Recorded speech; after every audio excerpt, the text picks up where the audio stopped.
I'm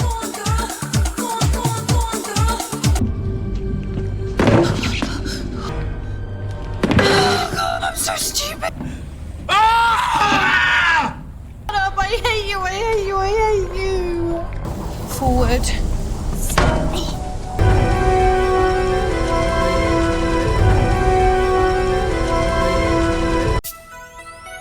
The latest outing for Doctor Who, Dot and Bubble, was not too bad. The characters were super annoying, and social commentary was insanely obvious, but with the bold choice of going from a Dr. Light episode to an episode where the Doctor and Ruby were sitting down in a completely different room throughout 99% of the episode, it was fine.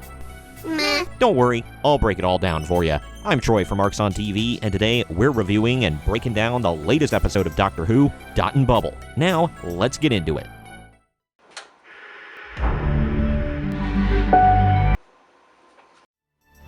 As I asked last week, if you're not wanting spoilers for this episode, why the hell are you even here watching this video? But either way, I'll give you a spoiler alert because I'm about to tell you exactly what happened in the show. Spoilers.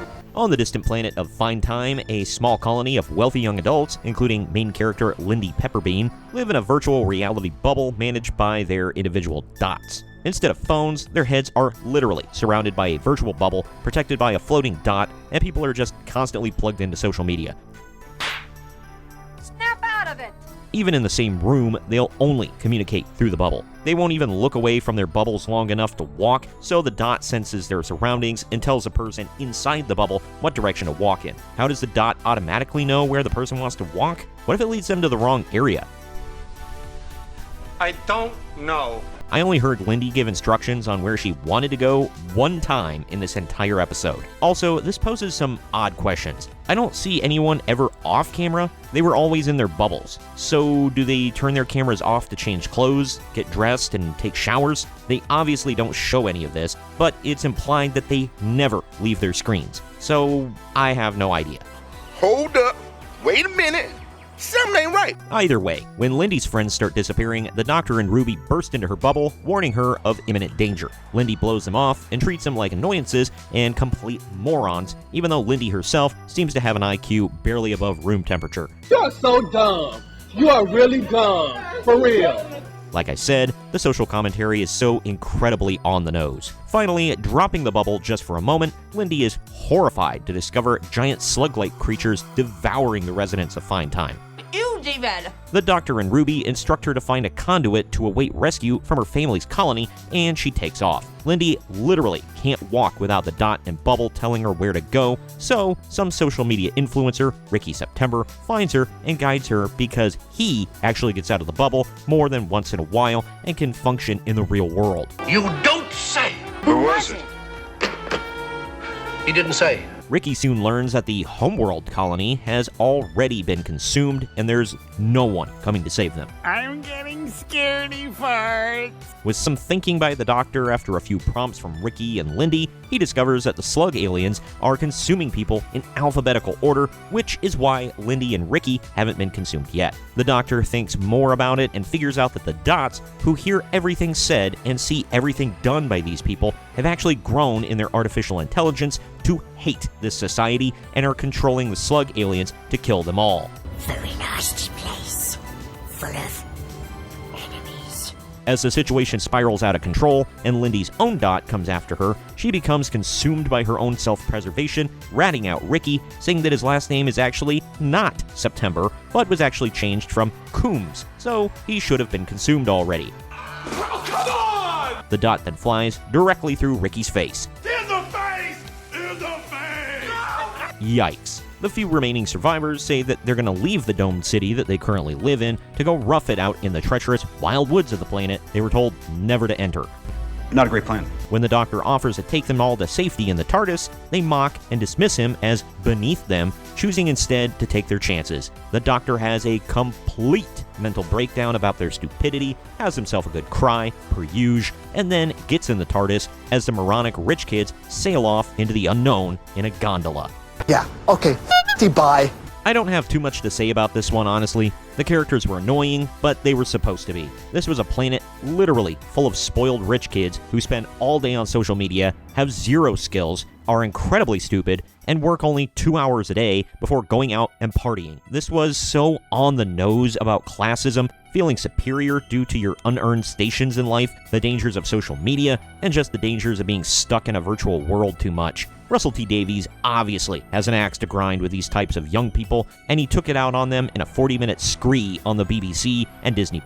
I hope it was therapeutic for him. Alright, I'm gonna go cry. I'm not defending these types of people, but this was low-hanging fruit. But hey, whatever. It all made sense at least, except for a few things. The first thing that never made sense to me is, how did the AI grow to hate these people? It also grew to hate their parents who sent them there. That's why the homeworld was destroyed and everyone was eaten. Bad, bad people. I guess this is following the old school way of thinking about AI, Terminator style, so that one isn't so much of a sticking point for me, I guess. I did get confused about where the hell the man-eating slug aliens came from. Were they in the wild woods? If not, then where did they come from and how did they get there? And if they were in the wild woods, how did they get off of Find Time and onto the homeworld? Did the AI charter a flight to the homeworld? That was never explained. I have several questions. My final question is in regards to the last two questions, actually. How did the AI control these man-eating slug aliens? And how did they communicate to them, no, not that one. Their last name starts with Z. You still have to eat the C's and D's. What? I'm extremely confused. Again, none of that was explained. It was just kind of thrown in there like, oh yeah, here's what's happening. And that was it. My wife was upset that we never got to see what happens to Lindy and the other rich turds, but that one seems fairly obvious to me. They're all insanely stupid and can't even walk without a computer directing their steps. If they make it past the first 2 days without dying some horrible death, I'd be shocked. You can handle this. I have total faith in you. There's like a 30% chance they'll both die. I understand that the doctor wants to save everyone, even if they don't want to be saved or don't deserve it, but I seriously think the doctor having a complete breakdown over a society of horrible, stupid, useless people choosing to rough it and then most certainly die off was a bit over the top. There are certain iterations of the doctor, like Peter Capaldi's, where I feel like he would have shrugged and almost welcomed this outcome. Oh no! Anyway, last week... If I were the doctor, I'd have seen the society and flew the hell out of there without ever even attempting to warn them about the slug aliens. Survival of the fittest, I say. I don't want to live on this planet anymore. But maybe I'm just an a-hole. Yup! Like I said at the beginning of this video, this was a nice little episode. Nothing too crazy, nothing that makes you think too hard, I guess. The Doctor and Ruby were actually minimalized in it, which was odd. But other than that, it was fine. We said meh. M-E-H. Meh. There are still way too many unanswered questions at the end, which has me pissed off on a weekly basis if you've been keeping up. Yet again, we're suffering from incomplete and bad writing, slapped together with a healthy helping of agenda. Here lies Doctor Who, rest in piss. He's dead!